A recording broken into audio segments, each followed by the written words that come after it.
Kollywoods.com வணக்கம். எல்லா மேடைகளிலும் சத்தமா எமோஷனலா பேசுற மிஷ்கின் சாரோட பிசாசு திரைப்படம் டிசம்பர் 19 அன்னைக்கு ரிலீஸ் ஆகிருக்கு. பொதுவா அதிகமா பேசுறவங்களுக்கு விஷயம் தெரியாது அப்படின்னு ஒரு பழமொழி இருக்கு.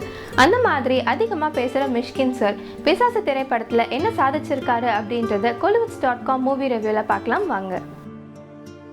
பிசாசு அப்படின்ற டைட்டிலை கேட்டதுமே இது கண்டிப்பாக ஒரு ஹாரர் மூவியாக தான் இருக்கும்னு நம்மளால கெஸ் பண்ண முடியும். இந்த படத்தோட கதையை சிம்பிளாக சொல்லணும்னா ஒரு மனிதனுக்கும் பிசாசுக்கும் இருக்க உறவை பற்றி தான். இந்த படத்தை தேட்டரில் பார்த்தா மட்டுமே கதை புரியும். பிசாசு படத்தோட முதுகெலும்பா வர சித்தார்த் ஒரு வயலினிஸ்ட். அவர் தங்கியிருக்க அபார்ட்மெண்ட்ல ஒரு பிசாசு வருது.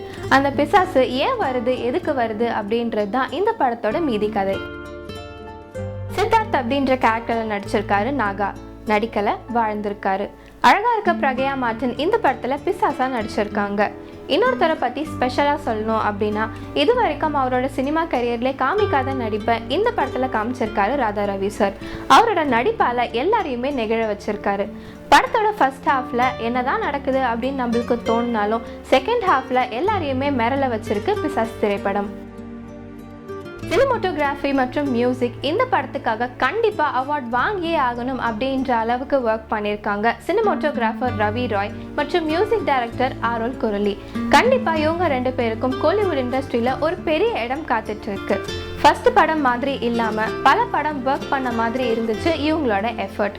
எடிட்டர் கோபிநாத் படத்தோட கதையை அப்படியே போக விட்டு தேவைன்ற இடத்துல கட் பண்ணியிருக்காரு.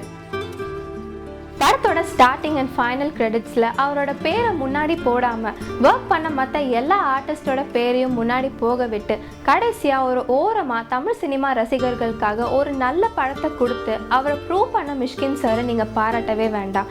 அவரோட எஃபர்ட்டை அப்ரிஷியேட் பண்ணுறதுக்கு பிசாசு திரைப்படத்தை தேட்டரில் பார்த்தாலே போதும்.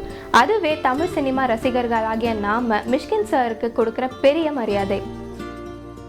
பெரிய மனசோட இந்த மாதிரி ஒரு டைரக்டரோட ஸ்கிரிப்டுக்கு மட்டுமே இம்பார்ட்டன்ஸ் கொடுத்து பிசாசு படத்தை ப்ரொடியூஸ் பண்ண டைரக்டர் பாலா சாருக்கு ஹேட்ஸ் ஆஃப். மொத்தத்தில் 2 மணி நேரம் எல்லாரையுமே உரைய வச்சு கதையோட டீப்பாக கொண்டு போகிற பிசாசு திரைப்படம் தமிழ் சினிமா ரசிகர்களாகிய எல்லாராலையும் பாராட்டப்பட வேண்டிய திரைக்காவியம். பிசாசு தமிழ் சினிமா இண்டஸ்ட்ரிக்கு இன்னும் ஒரு பெருமை. மீண்டும் அடுத்த Kollywoods.com மூவி ரிவ்யூவில் சந்திக்கும் வரை நன்றி, வணக்கம்.